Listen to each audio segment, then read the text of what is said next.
Assalamualaikum warahmatullahi wabarakatuh. Yang terhormat dosen penguji ujian kinerja PPG dalam jabatan Angkatan 4 tahun 2021. Perkenalkan, nama saya Ayunda Dewi. Saya guru geografi SMA swasta PAB 8 Saintis, Kecamatan Percut Saituan, Kabupaten Deli Serdang, Provinsi Sumatera Utara. Pada kesempatan hari ini, saya akan melaksanakan kegiatan praktek pembelajaran untuk memenuhi ujian kinerja PPG dalam jabatan Angkatan 4 tahun 2021 dengan mengambil materi energi baru dan terbarukan di kelas 11. Untuk lebih jelasnya, berikut video praktek pembelajaran yang telah saya laksanakan. Mohon masukan dan saran agar kedepannya kegiatan pembelajaran saya bisa menjadi lebih baik lagi. Terima kasih atas perhatiannya. Wassalamualaikum warahmatullahi wabarakatuh.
Kita berdoa terlebih dahulu. Baik, Aris, silahkan pimpin doanya.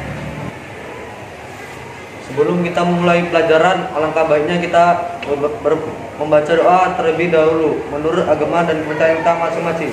Berdoa dimulai.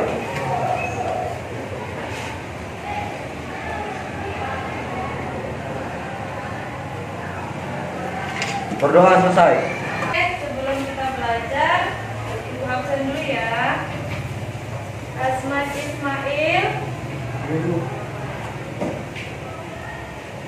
Aris Renaldi, Muhammad Hafiz, Sekar Ayu Syafitri, Sekar Yudhistia Putri, Sulistiani, Melisa Amalia Putri, Adinda Lestari, Melina, Abelia Putri, Aldino Suwadra, Adik Sundari, Rahel Papangan, Sabrina, Dwi Agus Satrio. Untuk meningkatkan rasa nasionalisme kita, alangkah baiknya kita menyanyikan lagu Indonesia Raya terlebih dahulu. Baik, semua anak-anak ibu, silakan berdiri.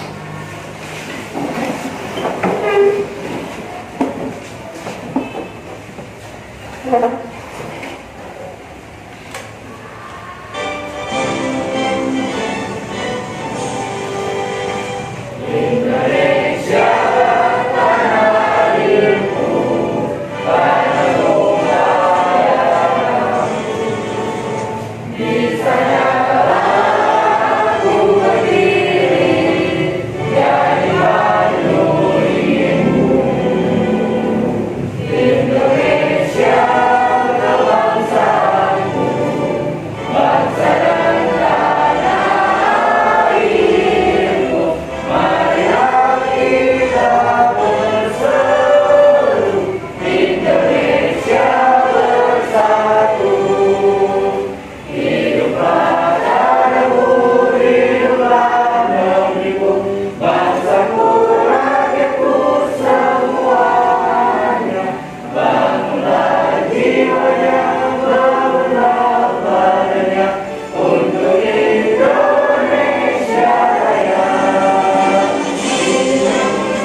tentang industri. Oke, baik.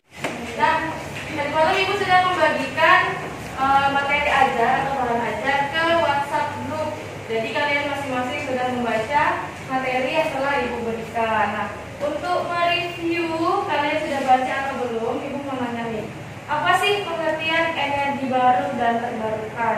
Ayo, siapa yang bisa? Ya, silakan Sekar. Energi baru adalah jenis-jenis energi yang pada saat ini belum dipergunakan secara massal oleh manusia dan masih dalam tahap pengembangan. Sedangkan energi terbarukan adalah energi yang ketersediaan sumbernya bisa dipulihkan setelah sumber itu digunakan atau dihabiskan. Baik, terima kasih. Tadi Sekar sudah menjawab pengertian energi baru dan terbarukan. Selanjutnya nih, apa aja sih jenis-jenis dari energi baru dan terbarukan? Siapa yang bisa? Elisa, silakan Elisa. Jenis-jenis energi ada 5, yaitu yang pertama energi air, kedua energi matahari, ketiga energi panas bumi, yang keempat energi angin, yang kelima energi biomasa. Oke, terima kasih. Nah, pertanyaan terakhir nih, dari pengertian kemudian dari jenis-jenis, kira-kira di wilayah tempat tinggal kita ini ada nggak sih energi baru dan terbarukan? Ayo siapa? Oh, Dino, silakan Dino. Kalau di sekitar kita masih belum ada, Bu, energi baru dan terbarukan. Oh, jadi di wilayah kita ini masih belum ada ya kan energi baru dan terbarukan. Oke. Nah, jadi kita tadi sudah mereview kan materinya, apa itu pengertiannya, jenis-jenisnya. Nah, di sini Ibu akan membacakan tentang kompetensi dasar, indikator pencapaian kompetensi PPK. Nah, kompetensi dasarnya atau KD-nya di sini menganalisis ketahanan pangan nasional, penyediaan bahan industri, serta potensi energi baru terbarukan di Indonesia. Sedangkan indikator pencapaian kompetensinya atau IPK-nya yaitu menganalisis potensi dan persebaran sumber daya energi baru dan terbarukan. Nah, kompetensi dasarnya yang kedua, yang keterampilannya ini membuat peta persebaran ketahanan pangan nasional, bahan industri, serta energi baru dan terbarukan di Indonesia. Kemudian melaporkan hasil analisis data dan informasi terkait energi baru dan terbarukan yang ada di Indonesia dalam bentuk tulisan, dilengkapi tabel dan grafik. Nah, tujuan pembelajaran kita ini apa? Tadi yang pertama sudah kita lalui, yaitu setelah membaca bahan ajar yang telah dibagikan, kalian itu mampu menyebutkan kembali apa saja potensi sumber daya alam, sumber daya sebagai energi baru dan terbarukan di Indonesia dengan tepat. Tadi sudah. Manfaat energi baru dan terbarukan. Apa aja sih manfaatnya? Nih, tersedia melimpah di alam, tidak akan habis dan ramah lingkungan. Ramah ya. Sumber energi terbarukan bisa dimanfaatkan secara gratis. Perawatannya relatif lebih mudah dan murah dibanding teknologi yang memanfaatkan energi tak terbarukan. Mandiri energi, tidak perlu mengimpor energi dari luar negeri. Kemudian membantu mendorong perekonomian dan menciptakan peluang kerja. Lebih murah daripada energi fosil dalam jangka panjang. Yang terakhir, produksi bisa dihasilkan di berbagai tempat, tidak perlu desentralisasi. Selain manfaat, ternyata ada kekurangannya loh. Apa aja itu kekurangannya? Yaitu biaya awal besar atau investasi yang membutuhkan dananya cukup banyak. Kemudian sebagian besar sumber energi terbarukan terkendala oleh faktor cuaca seperti matahari. Kalau pas kebetulan lagi musim hujan, pasti matahari juga akan berkurang intensitasnya. Kemudian energi tambahan yang dihasilkan energi terbarukan harus disimpan dalam sistem penyimpanan seperti baterai. Kemudian masing-masing sumber energi terbarukan memiliki kelemahan teknis dan sosialnya sendiri.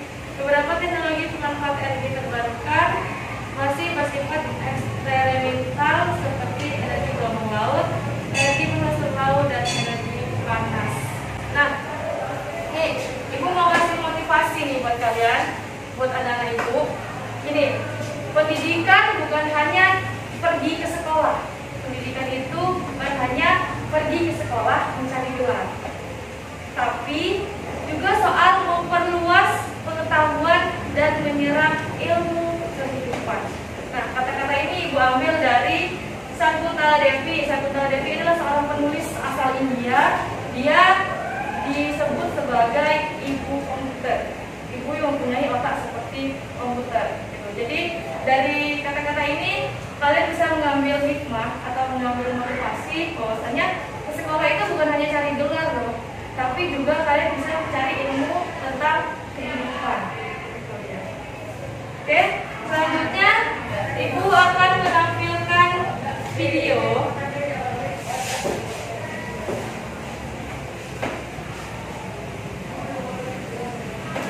Kalian lihat video ini.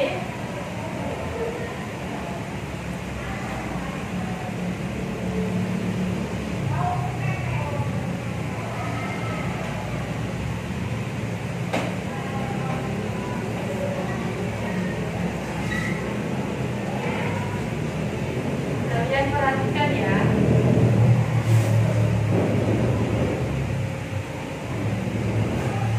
My job is to make college easier because students have a lot of fun.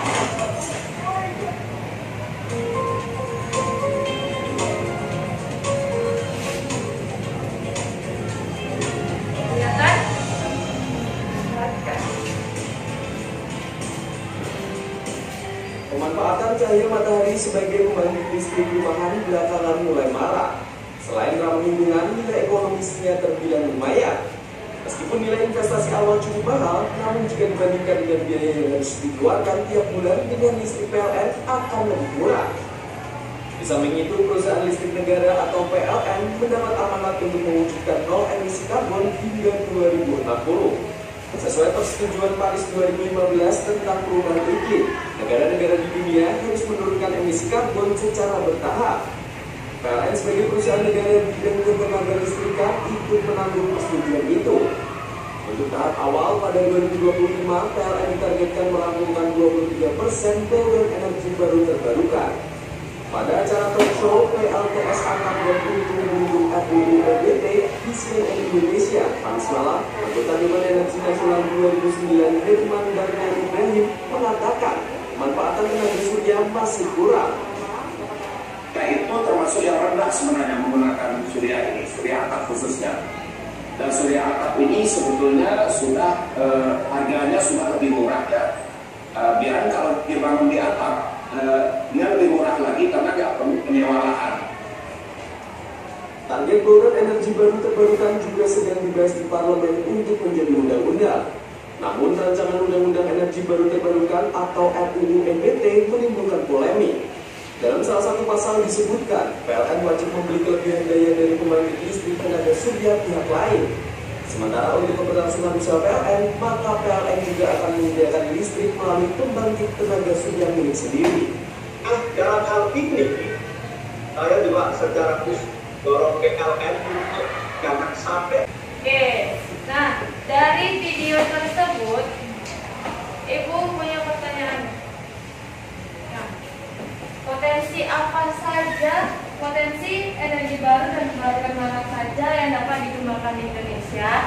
Kemudian yang kedua, di mana sajakah persebaran energi baru dan terbarukan di Indonesia? Yang ketiga, apa sih masalah yang dihadapi dalam pengembangan potensi energi baru dan terbarukan di Indonesia? Nah, jawaban dari pertanyaan-pertanyaan ini akan kita temukan dengan diskusi kelompok. Maka Ibu bagi kalian menjadi 4 kelompok. Ibu bagi aja ya, kelompok 1, kelompok 2, kelompok 3, dan kelompok 4. Silakan membentuk duduknya berkelompok.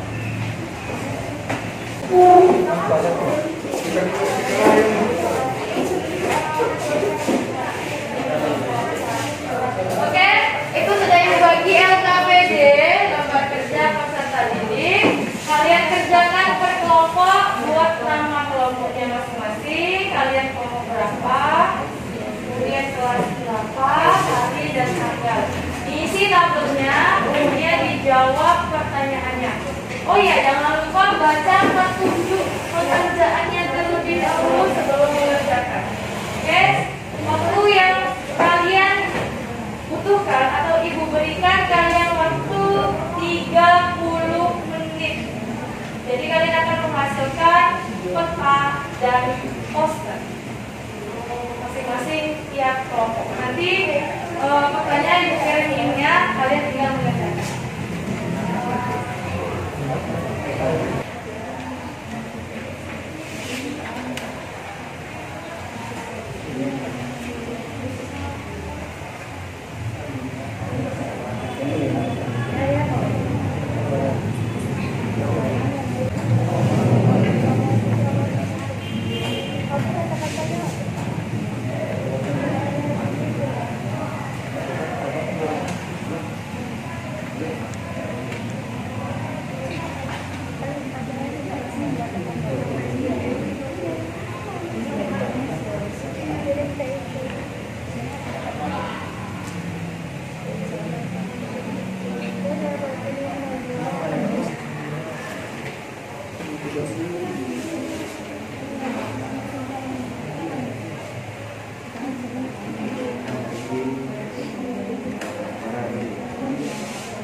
Persebarannya itu di mana aja di Indonesia?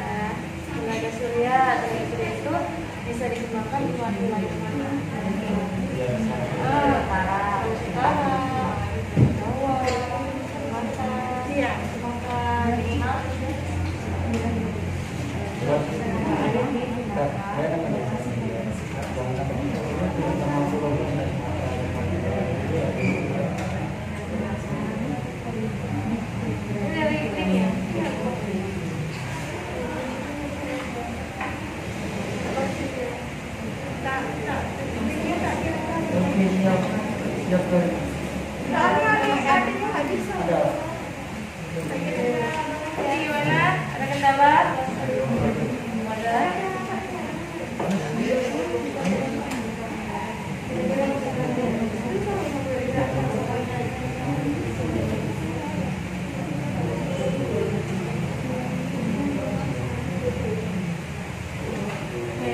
Ya,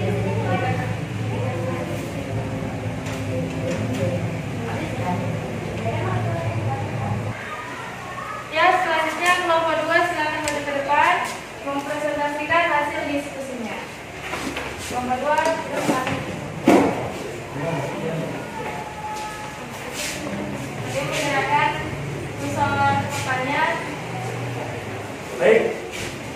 Bismillahirrahmanirrahim. Assalamualaikum warahmatullahi wabarakatuh. Waalaikumsalam warahmatullahi wabarakatuh. Selamat pagi dan salam sejahtera untuk kita semua. Di sini kami dari kelompok 2 kelas 11 IPS 3 akan mempresentasikan tentang yang pertama itu potensi energi baru dan terbarukan, persebarannya, dan uraian masalah yang dihadapi.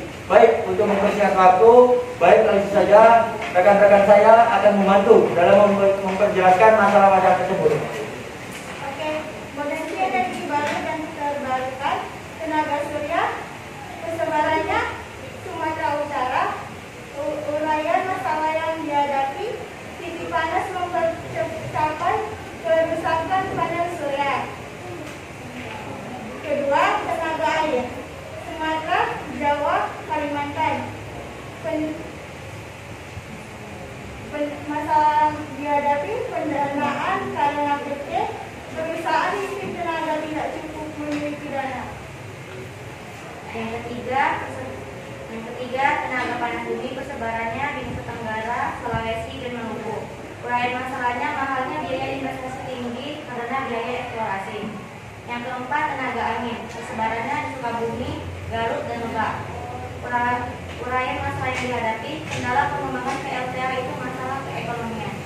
Yang kelima, tenaga biomasa, persebarannya di Kalimantan Barat. Uraian masalah yang dihadapi, 1. Lahan untuk penguasaan teknologi, 3. Permodalan. Baik, untuk potensi energi baru dan terbarukan sudah dijelaskan oleh kami. Dan sedikit peralat atau perbaikan untuk tenaga surya tadi dibacakan teman kita itu di Provinsi Sumatera Utara. Namun sedikit peralat, tenaga surya letaknya berada di Provinsi Sulawesi Utara. Solusi dari semua masalah tersebut yaitu pertama, meninjau pendapat para ahli. Yang kedua, belajar dari negara tetangga, contoh saja seperti Thailand. Dan selanjutnya adalah referensi. Kita harus bisa mencari lebih banyak referensi untuk mempelajari itu semua. Baik, pertama kita berada di daerah di Kupang, tepatnya di Provinsi Sulawesi Utara. Kawan-kawan semua bisa lihat di situ ada gambar yaitu energi baru dan terbarukan melalui tenaga surya ataupun tenaga matahari. Dan selanjutnya bisa lihat di Pulau Sumatera yang membentang dari daerah Aceh hingga ke Provinsi Lampung. Di situ terdapat tenaga PLTA, pembangkit listrik tenaga air.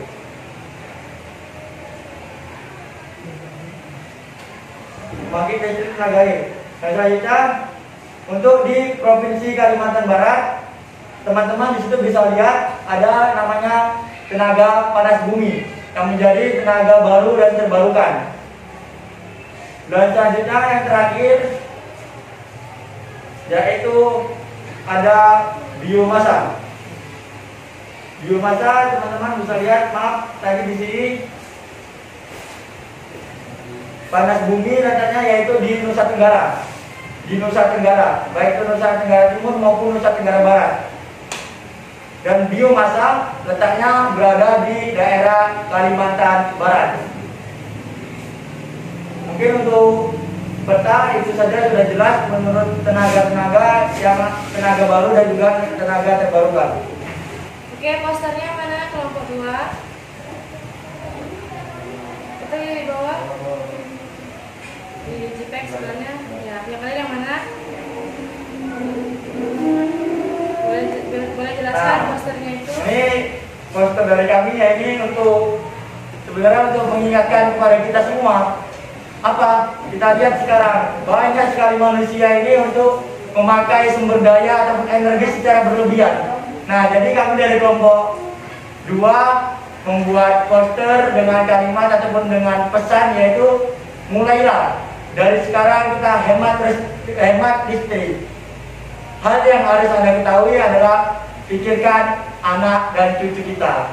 Bayangkan, ketika kita boros energi, kita boros tenaga, namun imbasnya harus kita lihat, anak cucu kita akan mendapatkan imbasnya. Jadi setelah presentasi ini, teman-teman semua harus bisa mulai dari sekarang untuk hemat energi, terutama energi listrik. Dari kesimpulan presentasi yang kami paparkan di depan, bagi teman-teman ataupun yang kurang paham yang ingin bertanya, kami persilakan, kami berikan waktu. Ataupun yang kurang jelas, silakan. Kami berikan waktu. Saya mau bertanya, di manakah persebaran energi biomasa? Oke, baik, langsung saya jawab. Persebaran tenaga biomasa itu ada di Provinsi Kalimantan Barat. Oke, tutup. Mungkin ini saja yang dapat kami paparkan. Lebih kurang kami mohon maaf atas perhatiannya. Kami ucapkan terima kasih. Wassalamualaikum warahmatullahi wabarakatuh. Waalaikumsalam warahmatullahi wabarakatuh.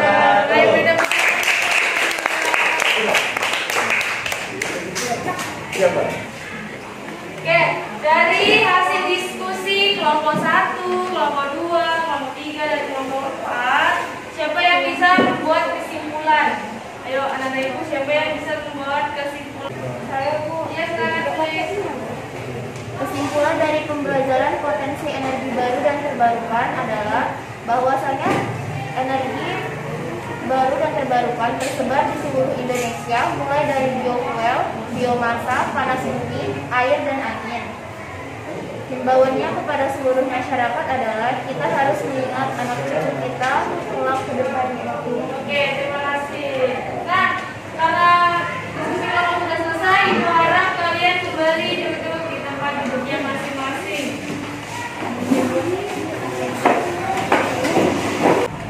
Oke, itu sudah ibu bagikan di grup WhatsApp kalian. Sekarang coba kerjakan evaluasinya.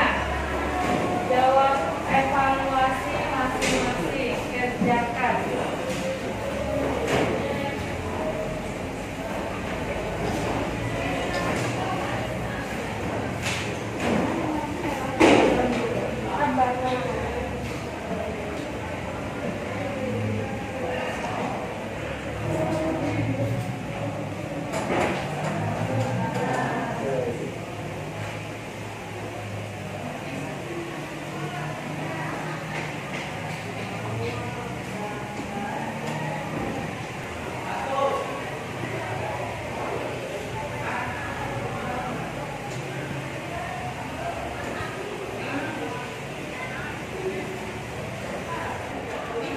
Oke, terima kasih yang sudah mengerjakan evaluasi. Nanti nilainya ibu kirim ke grup WhatsApp masing-masing berapa kalian mendapatkan nilainya. Nah, untuk merefleksikan kelebihan dan kekurangan dari pembelajaran kita nih dari awal hingga akhir, kira-kira apa sih kelebihannya, kemudian apa sih kekurangan dari pembelajaran kita hari ini? Ayo silakan.